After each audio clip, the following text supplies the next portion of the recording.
viajante do tempo, sou um cara valente com os pés no chão.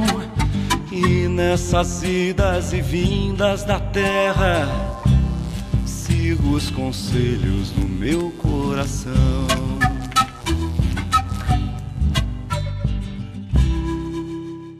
Zé Roberto, e enfim, toda essa estrutura, todas essas datas, esses acontecimentos, ficou aqui um legado importante, que são esse trabalho de arte, que foi a escultura, que se deu origem a muita coisa importante, e a gente percebe que os povos indígenas faziam isso com amor e com devoção.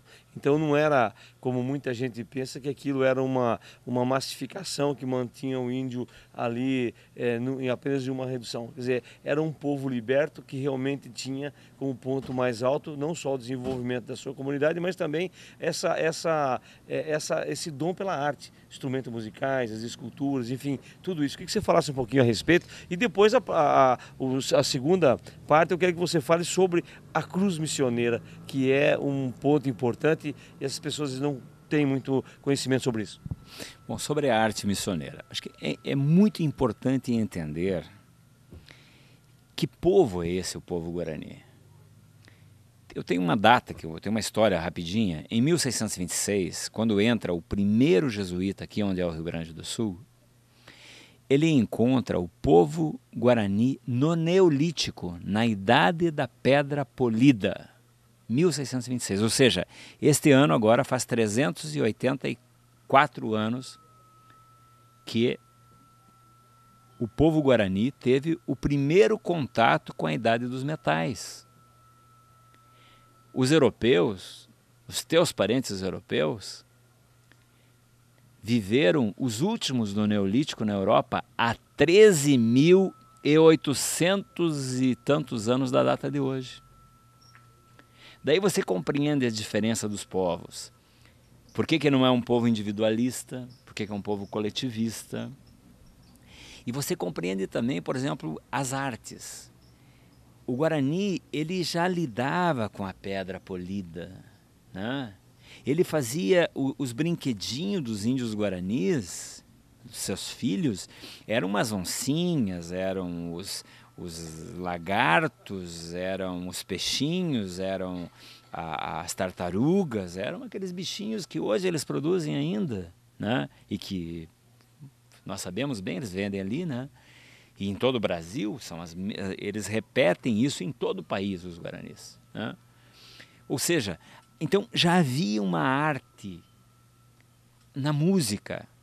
Eles eram extraordinários de ouvido, porque os guaranis que não tinham bons ouvidos já tinham sido comidos pelas onças. Só chegaram naquelas datas onde os jesuítas chegaram aqui, aqueles excepcionalmente bons de ouvido. E para isso na música eles foram magníficos. E quando chega o barroco, na escultura, na música e nas diversos modelos do barroco, né? Obviamente esses guaranis para eles foi, digamos, uma espécie de ascensão espiritual. E por isso a compreensão, não pelo catolicismo, né, que muita gente acha, mas porque a arte casou como uma luva casou nas mãos deles, né? E esses índios obviamente viveram então a plenitude da arte, e de 1626 rapidamente eles deram um salto para do Neolítico, da Idade da Pedra Polida, para o melhor do que havia de educação e cultura na Europa.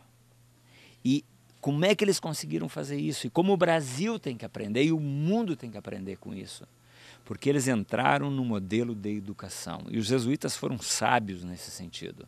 Trouxeram um modelo que era o modelo da academia, onde um mestre ensina para os aprendizes até que torna ele um mestre, e esse depois ensina para os seus aprendizes, que era o modelo de Florença, na Itália. Eu estive lá olhando isso, né?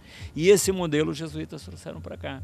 Então aí vem a compreensão de como pela educação você tira um povo da pobreza, digamos assim, de um período anterior, e coloca ele num modelo posterior. Isso tem que servir para exemplo para nós hoje.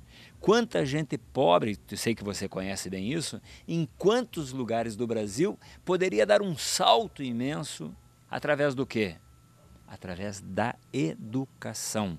E aqui nas missões a gente aprende a isso, né? Então, esta é a definição e o que aconteceu naquele período.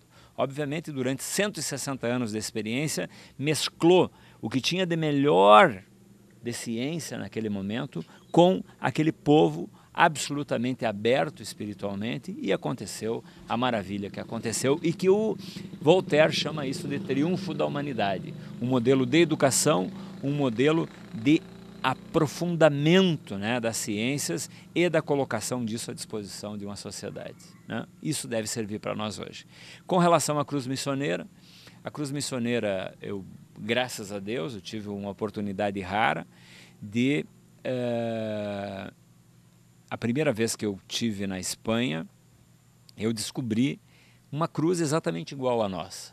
Depois, quando eu estava no Ministério do Turismo, eu fui em nome do Brasil até onde é o local dessa cruz, que é uma cidade chamada de Caravaca de la Cruz, que é na Espanha, e lá nós iniciamos um processo de irmanamento do Brasil com a Espanha. E hoje somos irmãos, município de São Miguel com a cidade de Caravaca. Descobri toda a história, né? Um padre chamado Francisco de Robles, que foi reitor dessa grande região aqui e superior dessa região, e que trouxe para cá essa cruz cerca de 1680, né? E essa cruz se multiplicou, esteve aqui em São Miguel, onde está uma das originais, em São Lourenço, em Santo Ângelo, em São Nicolau, em São Borja, em várias reduções você encontra elementos dessa cruz. Em São João Batista também, né? Então, esta cruz era uma espécie de representação espiritual e que foi plenamente aceita pelos povos nativos, pelo povo guarani, e obviamente os jesuítas usaram ela não só nas reduções aqui, nas reduções jesuíticas dos Guaranis, né? Mas também você encontra na cidade do México, você vai encontrar em vários lugares na América, em Cuba, em Havana, você encontra esse símbolo também, porque os jesuítas estiveram lá de 1728 até 1768, que é o mesmo ano da expulsão, né? Então você encontra esta cruz em muitos lugares. E para nós de hoje, é a nossa representação, né? Estou eu aqui com uma cruz, aliás, que veio da Espanha, essa aqui, né? E a gente mantém esse irmanamento, essa amizade com eles. Eles vêm para cá, nós vamos para lá, e cada vez mais a gente está trabalhando e aprofundando essa relação histórica, cultural, especialmente mística e espiritual, né? Caravaca é uma das 5 cidades santas do mundo, onde há indulgência plenária, inclusive, e obviamente que essa energia, que esse processo todo espiritual está muito presente aqui nas missões, né? Essa energia, essa coisa mística que tem aqui. Ela tem duas como é que eu te falar? Tem duas travessões. Duas travessões. Isso. E qual é o significado dessas travessões? É uma espécie de dupla espiritualidade, né? Uma espécie de dupla crença, né? É uma espécie de símbolo de poder do cristianismo, aonde há uma espécie de dupla crença sobre essas questões. Então, nós aqui usamos, você vê que eu estou usando aqui, por exemplo, o Hortaça, você vê que está né, uma cruz também de pendurar, que está nele, e nós, assim, presenteamos aos nossos irmãos, aos nossos amigos. Já te dei há um ano passado uma. Eu tenho né? o meu chapéu, Isso. sempre trago, desde a última vez que eu estive aqui. Isso. Eu passei a ser dos pontos de proteção e de referência e de respeito a esse povo. Isso. E realmente faz a diferença na nossa história. Isso. Então, isso hoje nós usamos. Eu vou te dar mais uma hoje. Essa aqui é para... Você já tem uma, essa aqui é para a tua família, né? Então, é a nossa cruz. Ela foi chamada de muitos nomes, né? Cruz de Borgonha, naquele período da guerra. Depois foi chamado de Lorena, né? Mas a verdade é que nós chamamos ela de cruz missioneira, que é a cruz da nossa missão. E tem o sentido da missão nossa perante essa vida, perante essas coisas todas. Inclusive, na original dela, né, ela diz que este símbolo da cruz afugentará as adversidades, né? Então quem usa uma cruz dessas, obviamente, repele todo tipo de coisa ruim que possa haver, tanto material como também espiritual, né? Esse é o sentido. Lá na Espanha, lá onde é a origem dela, que é do ano 1238, lá eles, inclusive, ela é na região do Mediterrâneo, eles afugentam aquelas grandes tempestades, tal, né? Então há rezas especiais para esse tipo de coisa, e nós aqui nas missões também fazemos isso, né? Mas usamos, obviamente, no nosso dia também nessa relação espiritual que, obviamente, o povo missioneiro todo, você vê que tem algo diferente, tem uma energia diferente por perto, né? Zé Roberto, as pessoas que nesse momento, a gente ia ficar aqui mais 2 horas falando, porque muito assunto tem para fazer, mas o nosso tempo está se esgotando. É o teu e-mail, o site, é onde as pessoas podem buscar esta obra que realmente a gente recomenda. E tem aqui um resumo importantíssimo a todas as pessoas que se interessarem pelo assunto do Brasil. Falo do Brasil porque a região missioneira traz aqui o berço dessa civilização importante. Eu quero que você passe os seus contatos. Bom, pode ser pelo nosso e-mail, né, que é joseroberto_, que é aquele risquinho de baixo, de Oliveira, @yahoo.com.br, que é o que eu mais uso, né?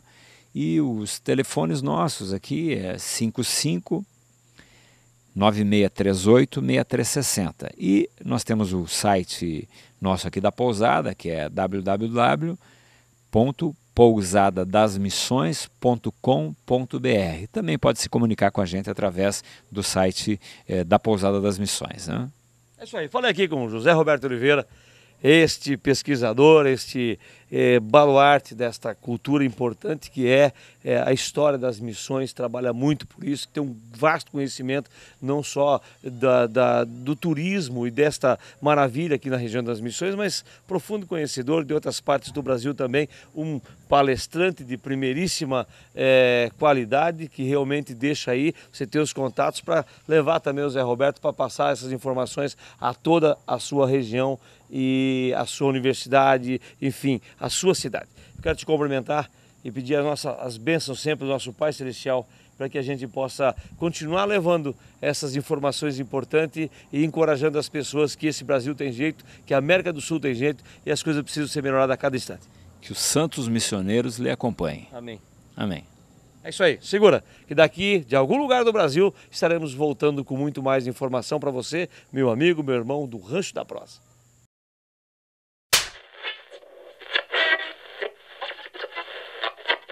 A natureza nos revela a cada dia, se faz presente a cada instante, noite e dia. E o amor, como ela nasce e não se cria. O vento sopra o verde nessa estrada quente. O tempo passa e nos mostra o seu presente. A vida é curta, disso eu sou consciente. Sou viajante do tempo, sou um cara valente com os pés no chão. E nessas idas e vindas da terra, sigo os conselhos do meu coração.